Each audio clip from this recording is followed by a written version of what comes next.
Hey, what's going on, everybody? Welcome to the PAWCAST. My name is Oberok, or Obo for short. We're continuing our series through the book of John. This is John chapter 12. If you want to follow along in your own physical Bible or in the Bible app, in whichever version, you're more than welcome to, and I encourage you to do so as well. Before we get into this, if you'd like to check it out, we have our brand new Way Truth Life t-shirts. So here it is. This is what it looks like on a large. If you're here on YouTube, it'll be linked in the pinned comment or in the description. If you're listening on Spotify, come over to the YouTube PAWCAST by Obo, and it'll also be right there at the front of the channel. It'll drop down, and it'll say merch. Now to John chapter 12. Then Jesus, 6 days before the Passover, came to Bethany, where Lazarus was which had been dead, whom he raised from the dead. Therefore they made him a supper, and Martha served, but Lazarus was one of them that sat at the table with them. Then took Mary a pound of ointment of spikenard, I might be saying that incorrectly, very costly, and anointed the feet of Jesus, and wiped his feet with her hair. And the house was filled with the odor of the ointment. Then saith one of his disciples, Judas Iscariot, Simon's son, which should betray him, why was not this ointment sold for 300 pence, and given to the poor? This he said, not that he cared for the poor, but because he was a thief, and had the bag, and bare what was put therein. Then said Jesus, let her alone. Against the day of my burying hath she kept this. For the poor always ye have with you, but me ye have not always. Even the disciples of Jesus, man, they were not understanding what he was talking about in most of these situations.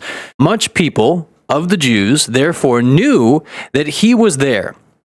And they came not for Jesus' sake only, but that they might see Lazarus also, whom he had raised from the dead. But the chief priests consulted that they might put Lazarus also to death, because that by reason of him many of the Jews went away and believed on Jesus. Okay, so Lazarus dies. Jesus raises him from the dead. They want to kill Lazarus because people believed on Jesus because he brought Lazarus back from the... Nobody thought, like nobody in that time thought like, hey dog, maybe we're the problem? Like, okay, that's great. Pride is crazy, brother. Whoo! On the next day, much people that were come to the feast, when they heard that Jesus was coming to Jerusalem, took branches of palm trees and went forth to meet him and cried, Hosanna!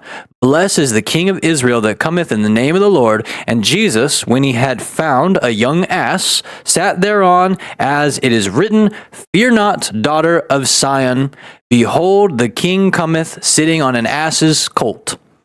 These things understood not his disciples at the first. But when Jesus was glorified, then remembered they that these things were written of him, and that they had done these things unto him. The people therefore that was with him when he called Lazarus out of his grave and raised him from the dead bear record. For this cause the people also met him, for that they heard that he had done this miracle. The Pharisees therefore said among themselves, Perceive ye how ye prevail? Nothing. Behold, the world is gone after him. And there were certain Greeks among them that came up to worship at the feast. The same came therefore to Philip, which was of Bethsaida of Galilee, and desired him, saying, Sir, we would see Jesus. Philip cometh and telleth Andrew, and again Andrew and Philip tell Jesus. And Jesus answered them, saying, The hour is come that the Son of Man should be glorified. Verily, verily, I say unto you, except a corn of wheat fall into the ground and die, it abideth alone. But if it die, it bringeth forth much fruit. He that loveth his life shall lose it. Super important, verse 25. And he that hateth his life in this world shall keep it unto life eternal. If any man serve me, let him follow me. And where I am, there shall also my servant be. If any man serve me, him will my Father honor. Ooh, man.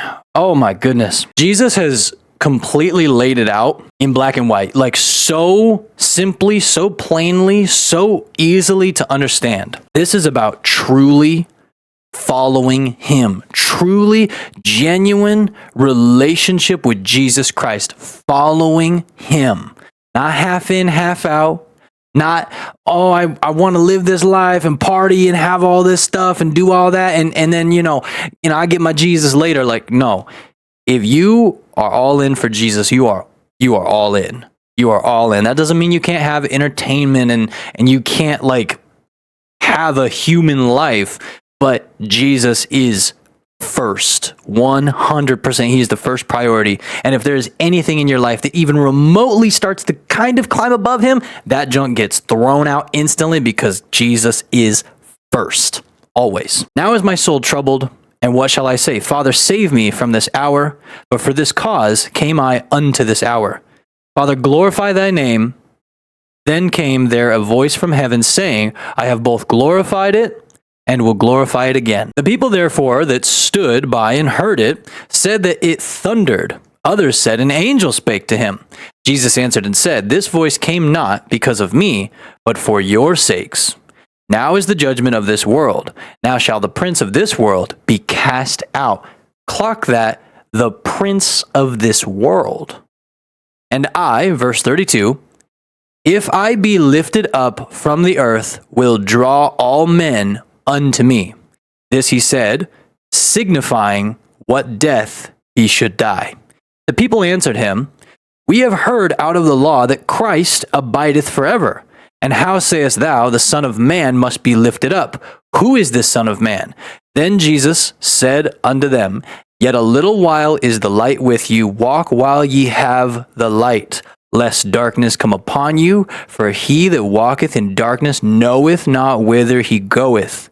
While ye have light, believe in the light, that ye may be the children of light. These things spake Jesus, and departed, and did hide himself from them. But though he had done so many miracles before them, yet they believed not on him. Sometimes I think, like, what is it going to take? It's not a matter of miracles. Even physically walking with Jesus and literally watching him do these things. There was no cell phones. There was no technology. There was no, oh yeah, bro, that's AI. Like, they physically walked with Jesus and they were doubting these miracles. It's a heart issue. It's always been a heart issue. That the saying of Esaias, the prophet, might be fulfilled, which he spake, Lord, who hath believed our report? And to whom hath the arm of the Lord been revealed? Therefore, they could not believe, because that Esaias said again, he hath blinded their eyes and hardened their heart, that they should not see with their eyes nor understand with their heart, and be converted, and I should heal them.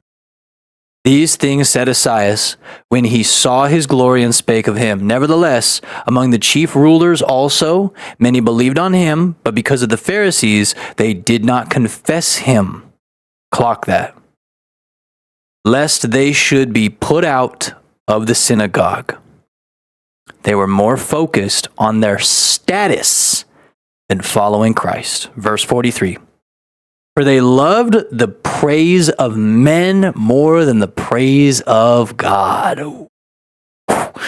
Ooh, man. Verse 44, Jesus cried and said, he that believeth on me, believeth not on me, but on him that sent me. I am come a light into the world, that whosoever believeth on me should not abide in darkness. And if any man hear my words and believe not, I judge him not. For I came not to judge the world, but to save the world. We're literally going back to John 3:16. Oh my gosh. Verse 48. He that rejecteth me, clock this, and receiveth not my words, hath one that judgeth him. The word that I have spoken, the same shall judge him in the last day.